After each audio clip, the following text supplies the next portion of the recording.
ইমদাদুল্লাহ মুখাজ্জর মক্কি রাহমাতুল্লাহ আলাইহি দোয়া শেষ করলেন। দোয়া খান সাহেব ঘরের ভিতরে প্রবেশ করলেন। হুজুর বেয়াদবি মাফ করবেন, একটা প্রশ্ন করি।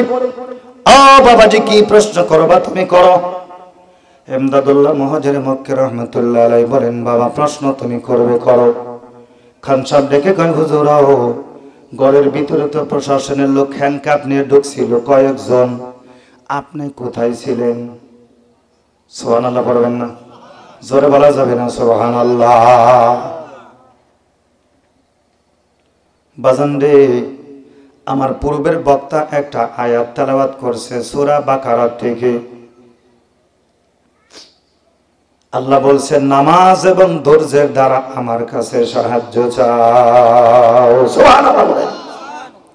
আমরা অধৈর্য হয়ে যাই, অসুখ হলে অধৈর্য, বিপদ আসলে অধৈর্য, মুসিবত আসলে আমরা অধৈর্য হয়ে যাই, রিজিকের সমস্যা করে, খাবারের সমস্যা করে অধৈর্য হয়ে যাই।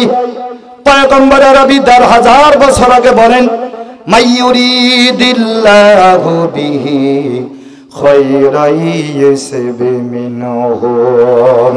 একটু জোরে বলুন মারহাবা। পয়গম্বর আরবি বলেন, আসমানের নিচে জমিনের উপরে যে বান্দা যে বান্দিকে আল্লাহ যত বেশি ভালোবাসবে, ওই বান্দা বান্দির উপরে চতুর্দিক থেকে তত বেশি মুসিবত আল্লাহ দান করবে। সুবহানাল্লাহ তো সবাই বললেন না? বুখারী শরীফের হাদিস। আমার বাবাজি ইমদাদুল্লাহ মুখাজ্জর মক্কি রাহমাতুল্লাহ আলাইহি বলে, হে বাবা খান সাহেব তুমি শুনে নাও, আমি তো এই ঘরের ভিতরে নামাজের হালতেই ছিলাম, আমি নামাজের ভিতরে ছিলাম। আপনি তো এখানে সশরীরই দাঁড়ায় নামাজ পড়ছেন, কিন্তু প্রশাসনের লোক তো আপনাকে দেখতে পাই নাই, কারণ কি? সুবহানাল্লাহ পড়বেন না? একটু জোরে বলা যাবে না সুবহানাল্লাহ? আমরা নামাজ পড়ি মসজিদে ৫ ওয়াক্ত, এরকম মুসল্লি আছে ৫ ওয়াক্ত নামাজ জামাতে আদায় করাই পরেও আমরা চাষটলে গিয়া নগ্ন সিনেমা দেখা বন্ধ করতে পারি নাই। নামাজ ৫ ওয়াক্ত পড়ি, বিড়ি খাওয়া বন্ধ করতে পারি নাই। নামাজ ৫ ওয়াক্ত আদায় করি, এখনো মিথ্যা কথা ছাড়তে পারি নাই, ঠিক কিনা জোরে কোন? নামাজ ৫ ওয়াক্ত আদায় করি, সুদ ছাড়তে পারি নাই, ঘুষ ছাড়তে পারি নাই। নামাজ ৫ ওয়াক্ত আদায় করি, অন্যায় করতে এখনো ছাড়তে পারি নাই। ন্যায়ের পক্ষে কথা বলতে পারি না, ন্যায়কে সঙ্গত মনে করি না, অন্যায়কে প্রশ্রয় দেই। আল্লাহ সুবহানাহু ওয়া তাআলা বলেন, ইন্নাস সালাতা তানহা আনিল ফাহশাই ওয়াল মুনকার। আল্লাহু আকবার। আল্লাহ রাব্বুল আলামিন বলেন, নিশ্চয়ই মানুষকে নামাজ গুনার কাছ থেকে দূরে সরায় রাখে। সুবহানাল্লাহ বলেন। এখন আমরা যারা নামাজ পড়ে মিথ্যা কথা কই, বোঝা গেল আমাদের নামাজ নবীজির নামাজের মতন হয় না। কথা কোন ঠিক কিনা? বোঝা গেল আমরা যারা নামাজ আদায় করার পরেও অন্যের মাল আত্মসাৎ করি, বোঝা গেল আবু বকর সিদ্দিকের নামাজের মতন আমার আপনার নামাজ হয় না। কথা ঠিক না? নামাজ আদায় করার পরেও যারা সমাজের ভিতরে ন্যায় বিচার করতে পারে না, বোঝা গেল হযরত ওমরের নামাজের মতন আমার আপনার নামাজ হচ্ছে না। ঠিক কিনা জোরে কর? বোঝা গেল নামাজ আদায় করার পরেও আল্লাহর রাস্তায় দান খয়রাত করতে পারি না। বোঝা গেল হযরত উসমান গনির নামাজের মতন আমার আপনার নামাজ হচ্ছে না। দরিদ্রতা সরপরে নামাজ আদায় করে ধৈর্য ধারণ করতে পারি না। বোঝা গেল হযরত আলীর নামাজের মতন আমার আপনার নামাজ হচ্ছে না। ঠিক কিনা? আমার বাবাজি ইমদাদুল্লাহ মুখাজ্জর মক্কি রাহমাতুল্লাহ আলাইহি জবাব দিলেন, ও বাবা আমি তো নামাজের ভিতরে ছিলাম, নামাজের বাহিরে থাকলে তো আমাকে খুঁজে পাবে। সুবহানাল্লাহ জোরে কোন সুবহানাল্লাহ। নামাজের ভিতর আর বাহিরে আছে রে বাজান। যে ব্যক্তি নামাজের বাহিরে থাকবে তার ভিতরে দুনিয়ার টেনশন থাকবে, যে ব্যক্তি নামাজের ভিতরে থাকবে দুনিয়ার কোন চিন্তা চেতনা তাকে গ্রাস করতে পারবে না। জোরে কোন মারহাবা। ও বাবা, আমি তো নামাজের ভিতরে ছিলাম, আল্লাহ সুবহানাহু ওয়া তাআলার দরবারে আমি আমার জবান দ্বারা তেলাওয়াত করেছি, ইয়্যাকা না'বুদু ওয়া ইয়্যাকা নাস্তাঈন। মারহাবা খান।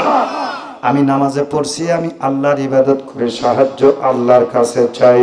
কথা এবং কাজে যদি মিল না থাকতো তাহলে আল্লাহ পাক আমাকে সহযোগিতা সাহায্য করতো না। জোরে কোন ঠিক কিনা? আমার ভাইরা, সমস্ত প্রশাসনের লোকগুলো বিদায় হয়ে গেল। আল্লাহ সুবহানাহু ওয়া তাআলা প্রশাসনের চোখের আড়াল করে আল্লাহ পাক নূরের একটা পর্দা দিয়ে তাকে আবৃত করে রেখেছিল। নামাজ আদায় করছে ঠিকই, প্রশাসনের লোকগুলো তাকে দেখতে পাই নাই। জোরে কোন মারহাবা। আল্লাহ পারে না কি? অবশ্যই পারে।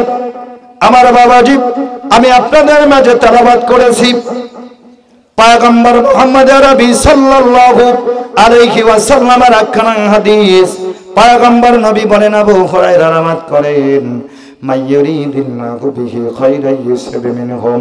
পয়গম্বর বলে, আল্লাহ সুবহানাহু ওয়া তাআলা যাকে যত বেশি ভালোবাসবে তার উপরে তত বেশি মুসিবত আসবে। জোরে বলুন মারহাবা। আমার বাজান, ছোট্ট একটা দৃষ্টান্ত আমি আপনাদের মাঝে দিয়ে মোনাজাতে চলে যাব। বাবাজিরা, আল্লাহ পাক বলেন, আউলিয়া আল্লাহি লা খাউফুন আলাইহিম ওয়া লা হুম ইয়াহজানুন।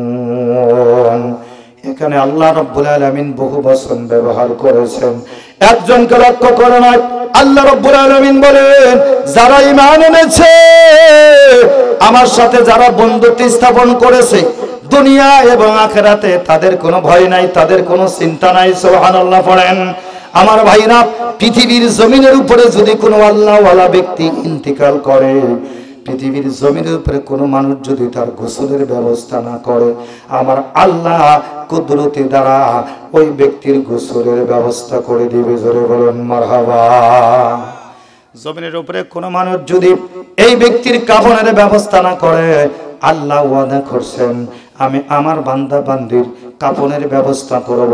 পৃথিবীর কোনো মানুষ যদি এই বান্দা বান্দির কবর খননের ব্যবস্থা না করে, আমি আল্লাহ তাআলা আমার পক্ষ থেকে আমার সৈন্য সামর্থ্য দিয়া আমি তার কবরের ব্যবস্থা করব। সুবহানাল্লাহ। জোরে কোন।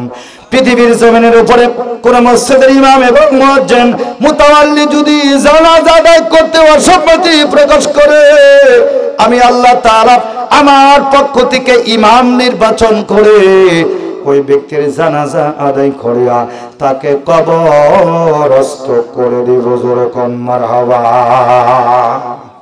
আল্লাহ পারে না? আপনাদের ঘুম ধরছে নি? আমার ভাইয়েরা, বাগদাদ থেকে ইয়েমেন শহর হলো 2000 কিলোমিটার রাস্তা। বাগদাদ থেকে ইয়েমেন শহর 2000 কিলোমিটার। ইয়েমেন শহর থেকে একটু নিম্ন অঞ্চলে একটা জঙ্গলের ভিতরে একজন আবেদ লোক বাস করত। আবেদ কারণ হলো জনগণের মাঝে ইবাদত করতে তার কষ্ট হয়, মানুষ তাকে ডিস্টার্ব করে। সুবহানাল্লাহ পড়েন। একটু জোরে বলা যাবে না সুবহানাল্লাহ? আমরা দুই একদিন তাহাজ্জুদ আদায় করলে মানুষের সামনেটা প্রকাশ করে দেই, নামাজ একটু বেশি করলে প্রকাশ করে, নফল নামাজ বেশি করলে প্রকাশ করে, কোরআন তেলাওয়াত বেশি করলে আমরা প্রকাশ করি। কিন্তু যারা বুজুর্গ তারা ইবাদত করার পরেও মানুষের কাছে কখনো সেটা সমালোচনা করে না। যেরকম